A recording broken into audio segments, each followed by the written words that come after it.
Today, it's finally time for me to do a ranking list. I felt like it was a good time in the NBA season to do so before the postseason, and since there's not much else to make a video on. This is going to be in two parts, so the video won't get too lengthy. And you guys will probably not agree with this, but this is all just arguments and opinions at the end of the day. After you've seen this, share your thoughts in the comments below. We are going to be ranking the top 30 players in the NBA. This is, like I said, all subjective. It's all my opinion. We are basing it off what we've seen from them this season. Healthy, we're doing based on what if everyone is healthy. However, a couple guys that I'm not going to be including. Guys like Kawhi Leonard, Klay Thompson, I don't think is fully himself. Zion, Ben Simmons. Those are four players that I think in any given day could have been in the top 30, but we just don't know with them just yet. But before we start, it turns out about like 90% of you guys watching aren't even subscribed to the channel, and that is a lot of you, except for the 35 people that are subscribed. I respect you guys a ton. If you want to be part of that category, make sure you hit that red subscribe button right after the video, or just do it right now. But without further ado, I think it's finally time to get into this. I do have a few honorable mentions though. So I do have 6 honorable mentions that I want to just put out there that did not make my list, so that none of you guys could get mad about if these people made your list or not, because if they did, I can't even be mad at you, because these guys are definitely top 30 caliber. These guys are Chris Middleton, Mikal Bridges, Brandon Ingram, Evan Mobley, Jarrett Allen, and De'Aaron Fox. I don't want to spend too much long on this. Chris Middleton, I feel like, has always been in this realm, and if Chris Middleton be top 30 player in your eyes, especially after the championship run that they just had, completely fine with it. He slipped out for me. Brandon Ingram has really, ever since he's been the most improved player, nothing's really changed about him. He's an elite scorer, one of my favorite scorers in the league. And he's a great player, and he's just stuck in New Orleans, but I hope that Zion can come back soon so that he can have more help, because I do think they have a solid team around there. Jarrett Allen was an all-star replacement this year, and as good as he is, he's a great lob threat, pick and roll, a great defender, and just an amazing, just traditional center with the Cavs. And speaking of the Cavs, we got Evan Mobley. For a rookie to be in the honorable mentions, it's just great. It's honestly just great for the game. And personally, he is my rookie of the year because I don't have a rookie in this top 30 list. Also, De'Aaron Fox, he's still a really good, one of the fastest players in the league. Can't really shoot, and he's not had as good of a season. And the Kings, ever since they made that trade for Sabonis, I thought that was a mistake. And it kind of looked like that. But De'Aaron, since the Sabonis trade, has really picked up his game. And I think he's still borderline top 30. Last year, he was definitely top 30. I think I had him 25 last year. So he's dropped down a little bit, especially since some of the new talent rising. But I do believe he's an honorable mention. And the final guy is Mikal Bridges. I wanted to show some love to him because many people might just see him as a role player, but he is so much more than that. He arguably is one of, if not the best perimeter defender in the entire NBA on one of the best teams. His three-point shooting has improved steadily, and he's even gotten more of that mid-range runner, floater, and he just plays his role really nicely. I feel like I don't see him take a single bad shot, make a single bad play. And he's the perfect, I don't think he's a role player, but I think he's a perfect 3-and-D guy. And honestly, he's definitely top 50. And I just wanted to shout out to him. Maybe some guys that didn't make my honorable mentions are slightly better talent-wise than Mikal Bridges, but I just think that the role he's playing on the best team in the league deserves a mention. To start off with the list, we have a Bucks teammate. Not Chris Middleton, but it is Jrue Holiday. I do have Jrue Holiday slightly over Chris Middleton. You can make countless arguments of who the second best player on the Bucks is. I give it to Jrue Holiday, specifically of his defense. Chris Middleton is a great fourth quarter scorer. He's their main fourth quarter scorer. He's extremely efficient, has proven a lot, and he just doesn't do much wrong. And he's also one of the better mid-range shooters. But Jrue Holiday is one of the best perimeter defenders if not the best perimeter defender in the league. And he's also taken a bit of a scoring jump compared to last season and in the playoffs. He's averaging 18 points a game, 4.7 rebounds, 6.7 assists, shooting 50% from the field. And I didn't realize until now, I knew he improved his three-point shot, but I never realized it was at almost 42%. Now, he wasn't even known for a three-point shooter, and he doesn't take a ton of threes, but still, for Jrue Holiday to hit that at a 42% clip it's amazing. It's his career high.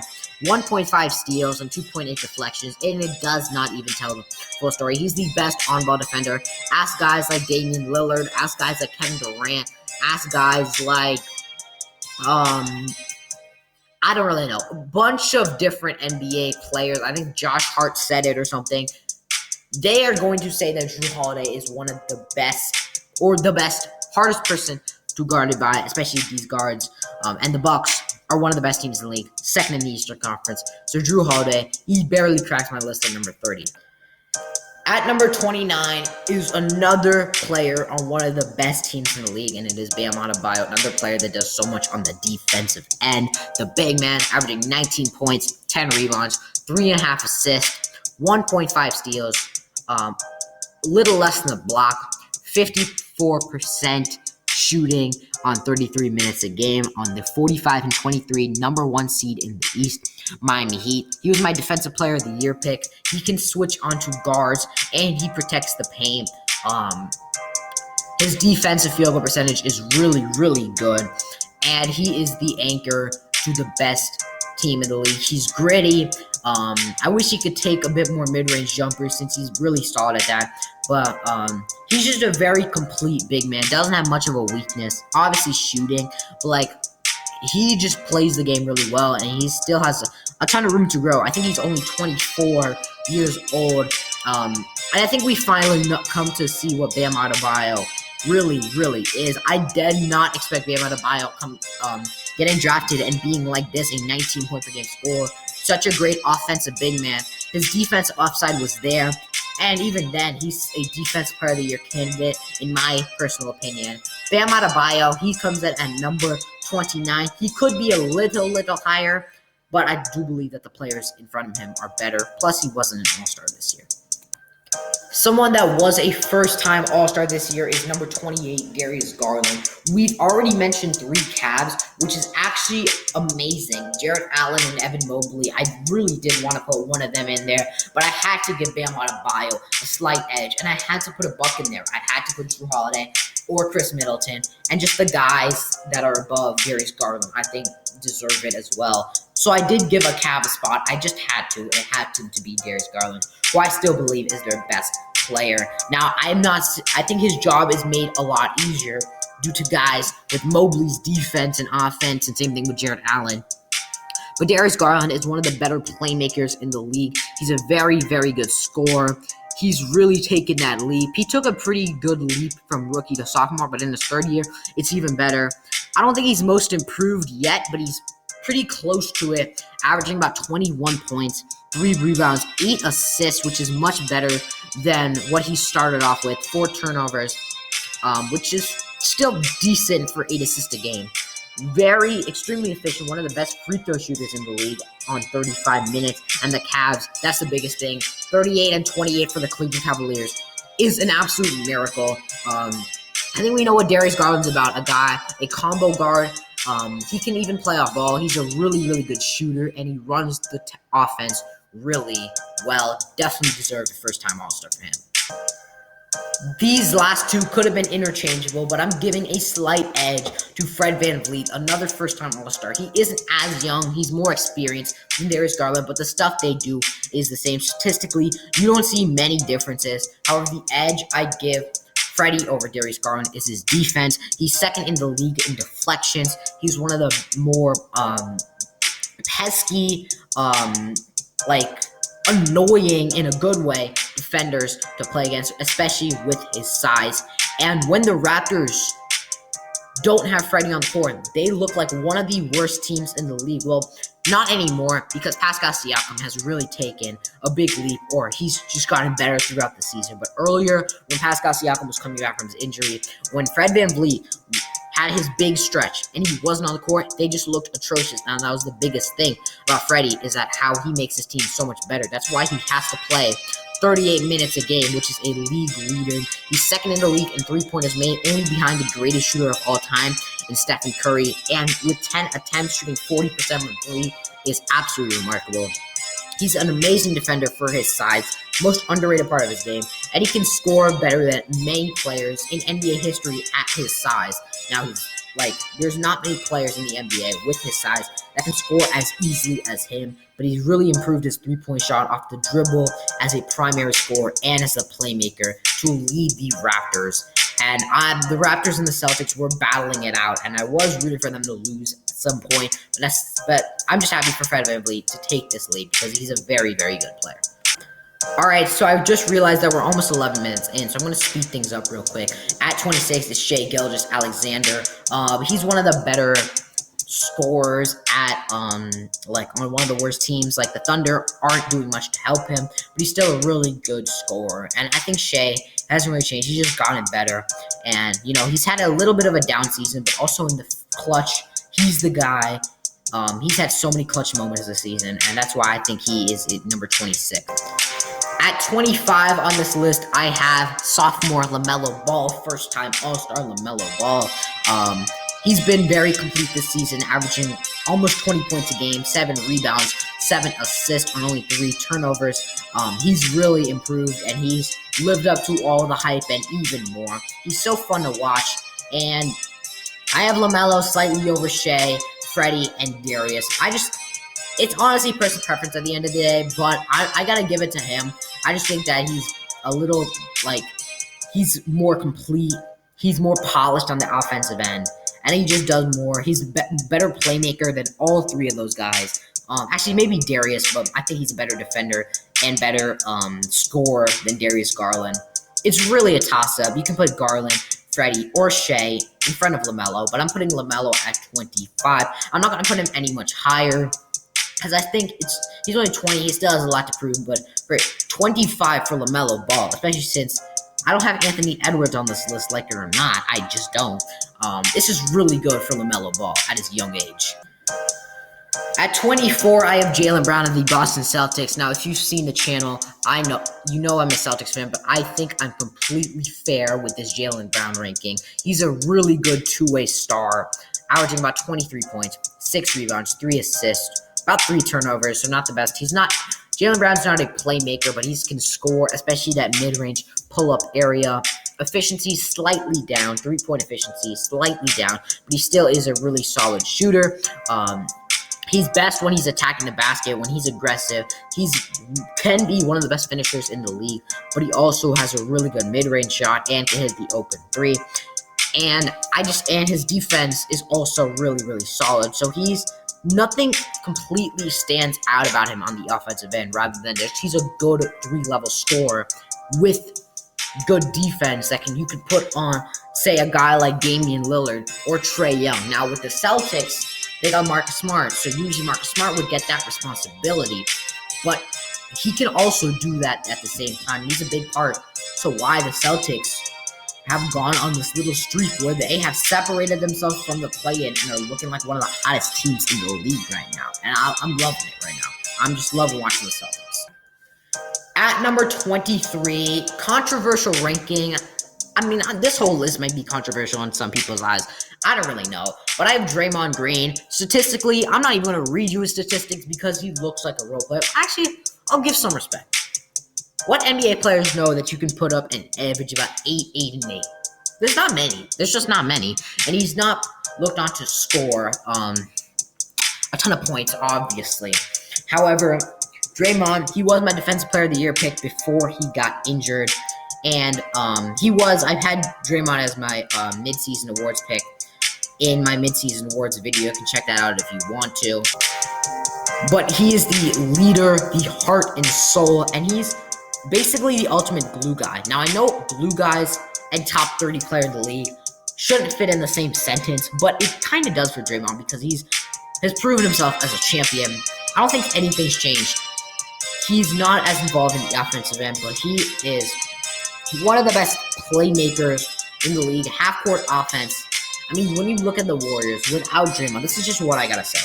They've been basically 500. They had this stretch where they were blowing leads to Dallas.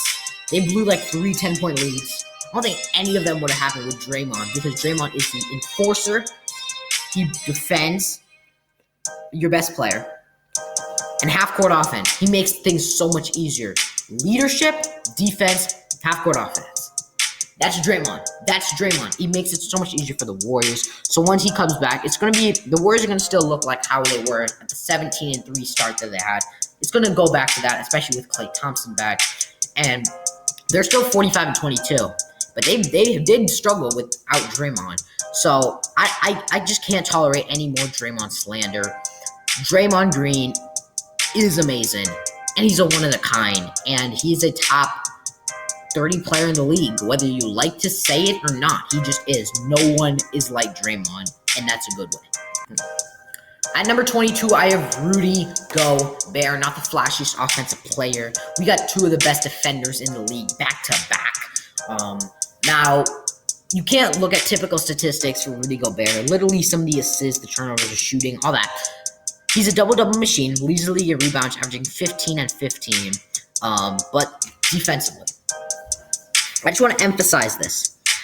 His defensive field goal percentage is 42.7. He doesn't guard three-point shooters. He doesn't get switched onto the perimeter. He actually has been a lot better at that, but he does not get switched onto the perimeter. When he controls the paint, and the paint average is the easiest shot in the game. It just is. It's the easiest shot in the game. If he was allowing this on threes, this would be pretty bad, but it's in the paint. To make your opponent shoot under 50%, under 45%, 42% is absolutely remarkable. That speaks volumes to how good of an interior defender he is. He already has 3 Defensive Player of the Years. Could be 4. He's probably the best interior defender we've seen in the last 10 to 15 years. You could still make the argument that he's the best defender in the league. And I might make that argument too. 6.3 screen assists. The Jazz offense doesn't work without Rudy Gobert and his screening. They just don't have They have Hassan Whiteside, but he's not as impactful on the offensive end. Rudy Gobert isn't a guy like Joel Embiid where you can just toss it to him and he'll get you a bucket. And that's what it is. He's an ordinary center on the offensive end. Defensively, he's a different beast. You can't be top 15 with the offensive skill set that Rudy Gobert has, just personally my opinion. But I think he definitely deserves this spot. Rudy Gobert, like, he's a one-of-a-kind, and he's one of the best defensive players ever, maybe? Oh, my bad. All right, at number 21, I have Anthony Davis. I don't know what to say about AD now. This could be a little low, but I think the perception of Anthony Davis is slightly lower than I think it's just he's not as good offensively. I have him higher than Rudy Gobert because there's not many players that can guard like Anthony Davis can. And similar to Rudy Gobert, they're both two of the best defenders. And Anthony Davis has Rudy Gobert on the offensive end. I'll give him that. However, what has Anthony Davis done for the Lakers? Yeah, he's been injured in here or there, but even when he's healthy, he's done absolutely nothing. Still, the numbers look great. 23, 10 rebounds, 3 assists. The three-point percentage used to be a very solid stretch big, not anymore, but he's still a really, really good defender. Great defender, great team defender for the Lakers.